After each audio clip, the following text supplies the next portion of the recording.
Chapter 3. But the goldfish was real, and when her parents returned from the fields for dinner, they were not happy to learn that Minley had spent her money on it. How could you spend your money on that? Ma said, slapping the rice bowls on the table. On something so useless. And we will have to feed it. There's barely enough rice for us as it is. I will share my rice with it, Minley said quickly. The goldfish man said that it will bring fortune to our house. Fortune? Ma said. You spent half the money in our house. Now, wife, Ba said, sitting quietly, it was Minley's money. It was hers to do with as she wished. Money must be used sometime. What use is money in a bowl? It is more useful than a goldfish in a bowl, her mother said shortly. Who knows, Ba said. Maybe it will bring fortune to our house. Another impossible dream, Ma said, looking at the plain rice in her bowl with bitterness. It will take more than a goldfish to bring fortune to our house. Like what? Minley asked. What do we need to bring fortune here? Ah, Ba said, that is a question you will have to ask the old man of the moon. The old man of the moon again? Minley said, and she looked at her father. Ba, you said you would tell me the old man of the moon story again today. More stories, Ma said, and her chopstick struck the inside of her empty rice bowl resentfully. Haven't we had enough of those?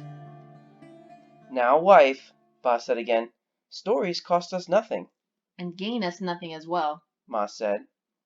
There was a stony silence as Ba looked sadly into his rice bowl. Minley tugged at his sleeve. Please, Ba, she said. Ma shook her head and sighed, but said nothing, so Ba began. The Story of the Old Man of the Moon. Once there was a magistrate who was quite powerful and proud. He was so proud that he demanded constant respect from his people. Whenever he made a trip out of the city, no matter what time of day or night, people were to leave their homes, get on their knees, and make deep bows as he passed, or else face the brutal punishment of his soldiers. The magistrate was fierce in his anger as well as his pride. It is said he even expected the monkeys to come down from the trees to bow to him. The magistrate was harsh with his subordinates, ruthless to his enemies, and pitiless to his people. All feared his wrath, and when he roared his orders the people trembled. Behind his back, they called him Magistrate Tiger. Magistrate Tiger's most coveted wish was to be of royal blood.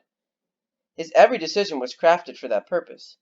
Every manipulation was part of a strategy to achieve acceptance into the imperial family. As soon as his son was born, he began to make trips and inquiries to gain influence, in hopes that he could marry his son to a member of the imperial family.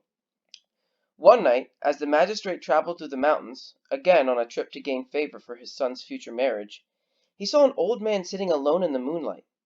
The old man ignored the passing horses and carriages, the silk brocade and the government seal, and simply continued reading a large book in his lap, placidly fingering a bag of red string beside him. The old man's indifference infuriated Magistrate Tiger, and he ordered the carriage to stop. However, even the halting noises did not make the old man look up. Finally, Magistrate Tiger exited his carriage and went to the old man, who was still engrossed in his book. Do you not bow to your magistrate? He roared. The old man continued to read. What are you reading that is so important? The magistrate demanded, and looked at the pages of the book. It was full of scribbles and scrawls that were not of any language the magistrate knew of. Why, it is just nonsense written in there. Nonsense? The old man said, finally looking up. You fool! This is the Book of Fortune. It holds all the knowledge of the world, the past, present, and future. The magistrate looked again at the marks on the page. I cannot read it, he said. Of course not, the man said, but I, the old man of the moon, guardian of the Book of Fortune, can read it, and with it I can answer any question in the world. You can answer any question in the world, the magistrate scoffed. Very well. Who will my son marry when he is of age? The old man of the moon flipped the pages of the book. He said to himself. Yes, here it is. Your son's future wife is now the 2-year-old daughter of a grocer in the next village. The daughter of a grocer? The magistrate spat. Yes, the old man of the moon continued. Right now she is wrapped in a blue blanket embroidered with white rabbits, sitting on the lap of her blind grandmother in front of her house. No, the magistrate said. I won't allow it. It's true, the old man said. They are destined to be husband and wife. I, myself, tied the red cord that binds them. What red cord? Magistrate Tiger demanded. Do you know nothing? I tie together everyone who meets with these red threads. The old man sighed, holding up his bag full of red string. When you were born, I tied your ankle to your wife's ankle with a red thread, and as you both grew older, the line became shorter until you eventually met. All the people you've met in your life have been brought to you by the red cords I tied. I must have forgotten to tie the end of one of the lines, which is why you are meeting me now. I won't do that again. I don't believe you, the magistrate said. Believe or don't believe, the old man said, standing up and putting the big book on his back. We have reached the end of our thread, and I will now leave. The magistrate stared in dumbfounded silence as the old man of the moon walked away up the mountain. Crazy old man, the magistrate said finally. What a waste of my time. The magistrate returned to his carriage and continued on, but as they drove through the next village, he saw an old blind woman holding a baby girl in front of a house. The girl was wrapped in a blue blanket, embroidered with white rabbits, just as the old man of the moon had said. Magistrate Tiger burned with anger. I will not let my son marry a grocer's daughter, he vowed. So after he arrived at his guest house, the magistrate secretly ordered one of his servants to return to the grocer's home and stab the girl with a knife. That will take care of her, he thought to himself. Many years later, Magistrate Tiger had his dream fulfilled. He was finally able to obtain a match for his son with one of the emperor's many granddaughters, and his son would inherit the rule of a remote city. On the wedding day, Magistrate Tiger bragged to his son about how he had arranged the marriage and outwitted the old man of the moon. The son, who was not like his father, said nothing, but after the wedding ceremony, sent a trusted servant to find the grocer's family to make amends. In the meantime, he became acquainted with his bride, and was happy to find that both were pleased with each other.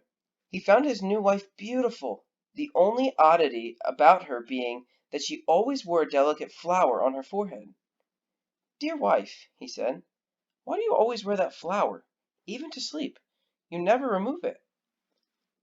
It is to hide my scar, she said, touching her forehead in embarrassment.